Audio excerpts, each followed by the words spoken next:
నమస్తే అందరికీ. అందరు ఎట్లా ఉన్నారండి? మంచిగా ఉన్నారా? ఈరోజు మన కిచెన్ వచ్చేసి బతుకమ్మ పులుసు అన్నమాట. మేము వచ్చేసి చిక్కటి పులుసు అంటాము. చింతపండుతో చేసే పులుసు అన్నమాట. ఇది ఒక 8 డేస్ అట్లా మంచిగా ఇలా తయారు చేసి పెట్టుకుంటే 8 డేస్ కూడా అన్నంలో కలుపుకొని తినేసేయచ్చు. మరి అది ఎట్లనో ప్రాసెస్ చెప్పేస్తా, వచ్చేయండి. ముందుగా ఇలా చింతపండు ఒక హాఫ్ అన్ అవర్ అట్లా నానబెట్టి పక్కన పెట్టిన తర్వాత గుజ్జు అంతా మొత్తం పిండేసుకొని వేరే గిన్నెలకి సపరేట్ చేసుకున్నా. ఇప్పుడు ఇక్కడ వచ్చేసి బౌల్ పెట్టి దాంట్లో కొన్ని ఆవాలు, జీలకర్ర ఇలా వేసి కొంచెం గోలాలి. చూడండి, ఇప్పుడు ఇక్కడ ఆవాలు జీలకర్ర గోలాయి కదా, ఇందులోనే పల్లీలు ఒక చెటాక్ వరకు వేసానండి నేను. పల్లీలు కావాల్సిన ఇంగ్రీడియంట్స్: ఎల్లిపాయలు, పచ్చిమిర్చీలు, ఎండుమిర్చీలు, కళ్యామాకు, కొత్తిమీర ఇవన్నీ కావాలి. అయితే ఇప్పుడు వచ్చేసి నేను అయితే ఎండుమిర్చి, పచ్చిమిర్చి, కళ్యామాకు అలాగే వెల్లుల్లి రెబ్బలు ఇవైతే వేసానన్నమాట.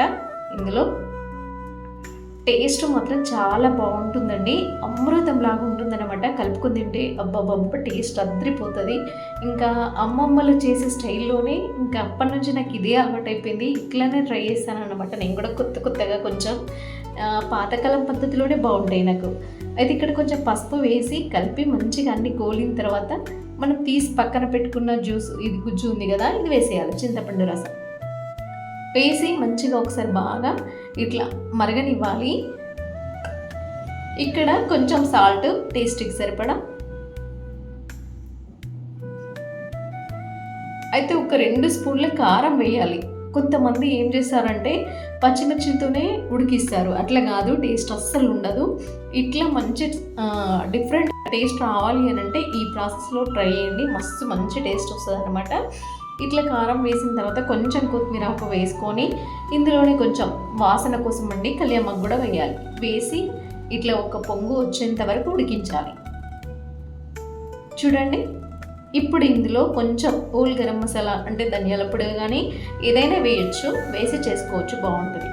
చూడండి, పులుసు అనేది మంచిగా ఇట్లా ఆయిల్ పైకి రావాలి, ఆయిల్ విడవాలన్నమాట. ఆయిల్ విడిసిన తర్వాత ఇట్లా ఒక 2-3 సార్లు మంచిగా కలుపుకోవాలి. చూడండి, నేను ఇంకొక 2 మినిట్స్ ఉంచుతాను.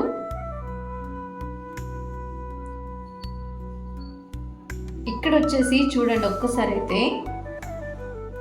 వావ్, చక్కగా ఆయిల్ అంతా పైకి వచ్చేసింది, మంచి కుతకుతలాడుతూ ఉడుకుతుంది అన్నమాట పులుసు. అబ్బా, వాసన మాత్రం అద్దరిపోయిందండి, మంచి స్మెల్. ఇంకా వండుతుంటేనే ఇంకా గల్లి అంతా స్మెల్ వచ్చేసింది అనమాట, మస్తు కమ్మగా ఉంటుంది. ఇప్పుడైతే నేను కొంచెం కొత్తిమీరాకు వేస్తాను అనమాట మళ్ళీ మీది నుంచి.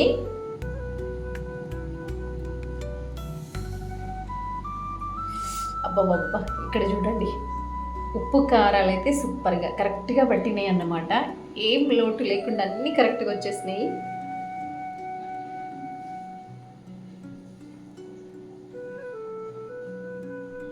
ఇప్పుడు కొంచెం కొత్తిమీరాకు పైనుంచి వేసి స్టవ్ ఆఫ్ చేద్దాం.